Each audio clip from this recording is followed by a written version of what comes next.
வணக்கங்கண்ணு. இது கத்தார் மண்ணு. இன்னைக்கு நாம எங்க வந்திருக்கோம் அப்படின்னா, லூலூக்கு வந்திருக்கோம். ஆக்சுவலி நான் கத்தார் வந்ததுலேருந்து நெறைய பேர் என்ட்ட இங்கே நம்ம ஊர் காய்கறிலாம் கிடைக்குமா? நாட்டு காய்கறிலாம் இருக்குமான்னு கேட்டுட்டே இருந்தாங்க. ஸோ அவங்களுக்கான மினி விளாக் தாங்க இது. வாங்க பார்க்கலாம்.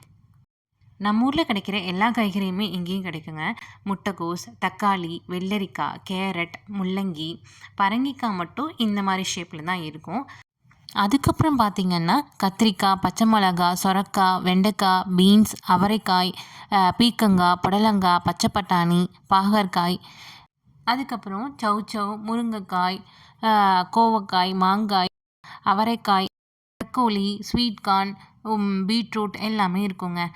கிழங்கு வகையிலையுமே எல்லாமே கிடைக்குங்க.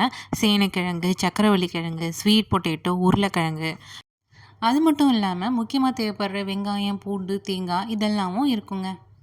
கீரை வகையை பார்த்தாலும் இங்கே எல்லாமே கிடைக்குங்க. சிவப்பு கீரை, அரைக்கீரை, பசலைக்கீரை, புதினா, கொத்தமல்லி எல்லாமே இங்கே கிடைக்குங்க.